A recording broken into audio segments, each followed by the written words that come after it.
నమస్కారం సార్. నమస్తే అమ్మా. Sir, students government job prepare అవ్వాలి అనుకునే వాళ్ళు కొందరు, వాళ్ళ పేరెంట్స్ మోటో తోటి వచ్చిన గవర్నమెంట్ జాబ్ రావాలి అనుకునే వాళ్ళు కొందరు. అండ్ కొంతమంది ఇంట్లో సఫిషియెంట్‌గా డబ్బులు సరిపోవట్లేదు. ఒక స్టేబుల్ ఇన్‌కమ్ నేను ఎక్స్‌పెక్ట్ చేస్తున్నాను. నాకు గవర్నమెంట్ జాబ్ రావాలి అనుకునే వాళ్ళు కొందరు. అండ్ ఇంకొందరు ప్రైవేటే బావుంటుంది. నేను ప్రైవేట్ వెళ్ళిపోతాను అనుకునే వాళ్ళ సినారియో వేరే రకంగా ఉంటుంది. సో, ఈ రెండిటి ఆప్షన్‌లో ఒక స్టూడెంట్ కనుక ప్రైవేట్ జాబ్ తీసుకోవాలా? గవర్నమెంట్ జాబ్‌కి వెళ్ళాలా? అన్న క్వెషన్ మార్క్ అయితే స్టూడెంట్‌కి ఉంటుంది సార్. డెఫినెట్. సో, ఏ రకంగా చూజ్ చేసుకోవాలి? ఎలా ముందుకెళ్ళాలి? ఏది బెటర్ ఈ రెండిట్లో? దీంట్లో కొంత పర్సనల్ పర్సెప్షన్ ఉందమ్మా. ఓకే. అంటే ప్రైవేట్ సెక్టారే బాగుంటుంది అనుకునే వాళ్ళు కొంతమంది, హ్మ్. పబ్లిక్ సెక్టారే బాగుంటుంది అనుకునే వాళ్ళు కొంతమంది. ఎలా దీన్ని అంటే ఎవరు ఎలా అనుకుంటారు, ఎందుకు అనుకుంటారు అట్లా? ఇప్పుడు ఫర్ ఎగ్జాంపుల్ ప్రైవేట్ సెక్టారే ఉందనుకోండి అమ్మా, అడ్వాంటేజ్లు ఉన్నాయి. అడ్వాంటేజ్ ఏ రోజైతే ఎక్కడైతే ఉందో దాని వెనకే తరుముకుంటూ డిసడ్వాంటేజ్ కూడా వస్తుంది. అట్లా అని ప్రైవేట్ సెక్టార్ బాగోదు అని నేను అంటలేదు. ఉన్న వాస్తవాలు మాట్లాడుకుందాము. Private sector versus public sector అంటే ఇందాక మీరు అడిగారు క్వశ్చన్లో, పేరెంట్స్ ఎక్కువ మంది ప్రైవేట్ సెక్టార్ నుంచి కాకుండా పబ్లిక్ సెక్టార్కి వెళ్ళమంటున్నారు. హ్మ్. కారణం ఏంటంటే అమ్మ వాళ్ళ అనుభవం. అంటే ప్రైవేట్ సెక్టార్లో వచ్చేటప్పటికి అప్ అండ్ డౌన్స్, బాగున్న రోజుల్లో బాగుంటున్నాయి, బాగున్న రోజుల్లో సడన్గా ఉద్యోగం తీసేస్తున్నారు. ఆ రోజు దాకా బతికినటువంటి బతుకు ఒకటైతే నెక్స్ట్ డేకి వచ్చేటప్పటికి ఏం చేయాలో అర్థం కావట్లేదు.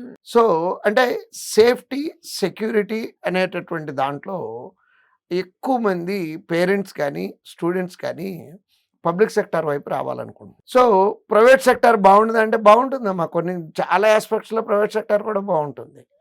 కారణం ఏంటంటే ప్రమోషన్ టైమ్ బౌండ్ ప్రమోషన్లు కాదయ్యి, క్యాలిబర్ని బట్టి ప్రమోషను, స్కిల్ని బట్టి ప్రమోషను. ఎక్స్ట్రాడినరీ స్కిల్ సెట్ నిజంగా మన దగ్గర ఉంటే కొన్ని సందర్భాల్లో ప్రైవేట్ సెక్టార్ బాగుంటుంది. అంటే చాలా తక్కువ పర్సంటేజ్కి అమ్మా అది. అదే పబ్లిక్ సెక్టార్ అనుకోండి, 90% ఆఫ్ ద పీపుల్కి మైండ్ సెట్కి సెట్ అయ్యేటటువంటిది. చక్కగా ఒక మనం ఏ టైంకి ఆఫీస్కి వెళ్ళాలి అనేది తెలుసు, ఏ టైంకి ఇంటికి రాగలం అనేది తెలుస్తుంది, ఏ రోజున మనకి శాలరీ వస్తుంది అనేది తెలుస్తుంది, రేపటికి మన ఉద్యోగం ఉంటుంది అనేది గ్యారంటీ ఉంది. అంటే వన్స్ ఉద్యోగం వచ్చిన తర్వాత మనం ఉద్యోగంలో ఏ రకమైనటువంటి తప్పులు చేయకపోతే 60 సంవత్సరాలు అయితే 60 సంవత్సరాలు, 62 సంవత్సరాలు అయితే 62 సంవత్సరాలు. బట్ ప్రైవేట్ సెక్టార్లో వచ్చేటప్పటికి ఇవాళ ఆ అప్ అండ్ డౌన్స్ అనేది కొంచెం స్పీడ్గాను ఎక్కువగాను ఉంటున్నాయి. పొద్దున్నే ఆఫీస్కి వెళ్ళేటప్పుడు నువ్వు ఉద్యోగం, సాయంత్రం ఆఫీస్ నుంచి వచ్చి ఇంటికి వచ్చి కూర్చునేటప్పటికి ఉండట్లేదు. అంటే వాళ్ళ రూల్స్ రెగ్యులేషన్స్ వాళ్ళకు ఉన్నాయి. అటు మూలాన ఇమీడియట్గా ఉద్యోగాలు పోగొట్టుకోవటం, లైఫ్ స్టైల్ డిస్టర్బ్ అవటం, ఇట్లాంటివన్నీ ఎక్కువగా జరుగుతున్నాయి. పబ్లిక్ సెక్టార్ అనుకోండి, మోస్ట్ కంఫర్టబుల్. రూపాయి తక్కువ వచ్చినా నమ్మకంగా వస్తుంది. కాకపోతే ఏంటంటే ప్రైవేట్ జాబ్ తొందరగా వస్తుంది, పబ్లిక్ సెక్టార్ జాబ్ రావాలంటే కొంచెం ఎఫర్ట్స్ కావాలి. కాలేజీ నుంచి అలా బయటికి రాగానే just like that public sector job అయితే రాదు. కనీసం ఒక 6 నుంచి ఎంత తెలివితేటలున్నా సరే నార్మల్ టైం అనేది డెఫినెట్గా పడుతుంది. ఆ టైం ఎంత ఉంటుంది అంటే మినిమం 8 months ఉంటుంది. అదే ప్రైవేట్ సెక్టార్ జాబ్ అనుకోండమ్మా, మార్నింగ్ క్యాంపస్లో ఇంటర్వ్యూ అంటాడు, మధ్యాహ్నానికి రిటర్న్ టెస్ట్ క్లియర్ అయింది అంటాడు, సాయంత్రానికి గ్రూప్ డిస్కషన్ అంటాడు, రాత్రి 8ంటికి ఇంటర్వ్యూ అంటాడు, 10 గంటలకి సెలక్షన్ వచ్చిందని చెప్తారు. అంత స్పీడ్గా దీంట్లో జరగదు. కానీ నిలకడగా లైఫ్ అయితే నిబ్బరమైనటువంటి లైఫ్ గడపడానికి ప్రైవేట్ సెక్టార్ కన్నా పబ్లిక్ సెక్టార్ బాగా ఎక్కువగా ఉపయోగపడుతుందమ్మా. అంటే రేపు నమ్మకంగా అన్నం తినగలం.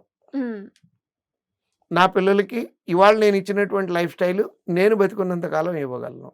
ఆ కాన్ఫిడెన్స్ మనలోనూ, మన పిల్లల్లోనూ, మన చుట్టూ మన మీద ఆధారపడిన అందరికీ ఇవ్వగలుగుతాము. ఇంకా చాలా మందికి కూడా సార్, అంటే కెరియర్ గైడెన్స్‌కి సంబంధించి ఒక కోర్స్‌లో జాయిన్ అవ్వాలి అన్నా, అండ్ ఇది నాకు వస్తుందా లేదా అన్న దాంట్లో చాలా మందికి రకరకాల డౌట్స్ అయితే ఉంటుంది.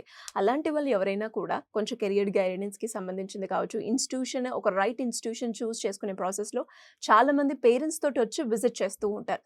అలాంటి వాళ్ళు ఎవరైనా కూడా శ్రీధర్ సీసీని చూస్ చేసుకోవాలి, అప్రోచ్ అవ్వాలి అనుకుంటే ఏ విధంగా ఉంటుంది? ఇది 2 రకాలమ్మా.